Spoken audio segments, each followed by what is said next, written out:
Hi, my book is called The 14, and I wrote it because I've always imagined this happening to me, and I like it because it's sort of like a crisis, yet it teaches a lesson. Prologue. Mama pulled out a small long box. Little Noelle grabbed it and opened it slowly. Inside was a delicate one. Thank you, Mama, Noelle whispered, with tears filling her light blue eyes. Happy birthday, sweetheart, Mama replied, and then she took off her necklace. Inside was a surprise, Mama told her. Suddenly the roof came off the Potter's small house. The little girl ran and hid in the cellar. Noelle, Noelle, Mama and Daddy called, looking everywhere, except the cellar. Noelle heard them scream once, then all was silent. Noelle took hold of herself and walked out of the cellar into the open. The roof was gone, lying on its side 50 yards away. The still-standing house was on fire. The Kraken had paid a visit, killed her parents with lightning, and destroyed their house. Noelle took a deep breath, shut her eyes, and opened the locket. There was no turning back. 3 years later, Chapter 1. Noelle's boots hit the cold, wet cement. Rain poured down, making her blonde braid look black as night. The Kraken's dark eyes narrowed. His blue-purple hands aimed at her again. Then he shot. Another bright yellow lightning bolt whizzed past her, just barely missing her, lighting up the dark sky. Noelle ran around a narrow corner. This was it. Her worst nightmare was now a reality. She felt completely hopeless. Psst! Back here, quick! Hissed a voice. Noelle looked around wildly, for she did not recognize the strange, throaty growl. Uncertain, she did what she was told to do and ducked into the far corner. A ragged, dirty cat emerged from the darkness of shadow. Follow me, was all the cat said, and when she stood where she was, his tail extended and wrapped around her waist. He pulled her down a tunnel, and her head hit a particularly big chunk of stone. Her mind wavered for a second, quite wildly, and she passed out.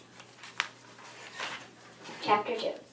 When Noelle finally regained consciousness, it took her a minute to remember where she was. Then Noelle came rushing back. The Kraken, pouring rain, a dirty cat, hopelessness, and now a nice pack on her head. Strange, mostly because she didn't remember the ice pack.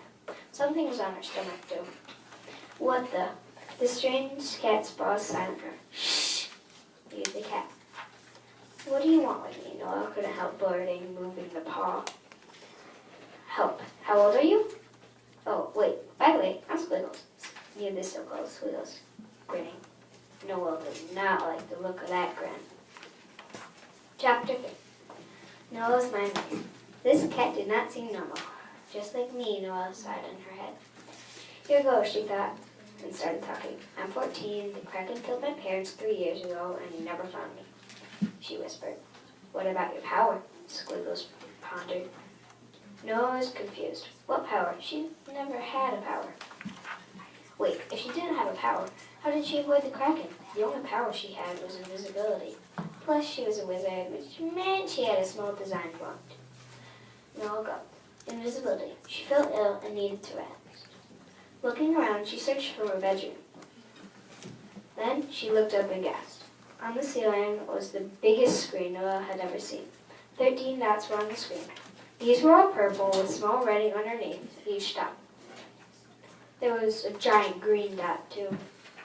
The name under this was Squiggles. The purple dot next to the green dot was Noelle Potter. This made her feel a lot worse. Chapter 4. Dots moved as Squiggles started calling out random names. Noelle guessed that these were the names of the other girls and boys here, just like her. Powerful. Then a hidden door moved. A small unicorn was the first to scamper out on the name Jack. Next were 2 girls holding hands on Cotton Candy and Sophie Adams. Then came Blue Diamond, doing backflips out of the door, along with Dee Dee Lang, who came out on a water wave. 11 of them, plus me and Squiggles, Noelle thought. There was one more dot, though. Noelle looked closer, and her stomach churned when she read the small printed name. The Kraken. Chapter 5. Squiggles jumped off and walked up to the other 12. He turned around and spoke. 13 people, 13 out of millions of wizards. Even the Kraken, so 14, including me. Noelle didn't like this, so she whispered invisible. Now no one could see her. She was surprised, though. The unicorn shot a blue beam at her, eliminating her in glowing light. Ariana, will you go get the item by your home that you found before? Don't, Ariana interrupted, sagging. She pointed her first finger and twirled it. A whirlwind formed and sucked in a single item. It was a golden necklace, and as Noelle watched, Ariana opened it. Inside was a glowing diamond. Chapter 6. Noelle knew as soon as she saw the diamond that it was her necklace. She knew she shouldn't move, but she needed it back. She reached out and grabbed the necklace, and her finger brushed against the diamond. Her finger was glowing in blue light still, so when Noelle's diamond touched her finger, it glowed purple. The next day, Squiggle showed her where she would be sleeping. After that, it was training time. We tested what happened to you when you touched that diamond to the blue beam, Squiggle told her as she was changing and doing her hair for the training. Behind the curtain, of course. Noelle looked up. Yeah, I think I figured it out too. Titanium, right? Yes, Squiggles answered. Noelle grinned. She stretched her hand and fingers out, twisted her arm at her wand, and it came shooting over into her hand. This was gonna be fun. Chapter 8. Noelle had a lot of fun at training. Since she had battled difficult minions of the Kraken, Noelle trained with higher-level trainers. Later that day, Squiggles had captured an extremely powerful minion, and the 12 boys and girls, and Unicorn, teamed up to destroy the poisonous Robostorm Snake Boar thing. Noelle also found out that when you have titanium powers, you can spin around in circles really fast, and you can create a huge whirlwind. Now I'm like you, she had told Ariana, and they had laughed. They were ready to defeat the Kraken. Chapter 9. The time is now, Squiggles told the others the next day. Everyone knew what he was talking about. They needed to defeat the Kraken, and it was time to do so. Why was it tonight they attacked? It was because he, the Kraken, was in range just a few blocks away. They still had time before nightfall, so Squiggles made some storm-proof jumpers for each of them. Ariana went back to her room and came out wearing a purple bracelet and holding golden hairbands, shiny necklaces with jewels, and sparkling bracelets.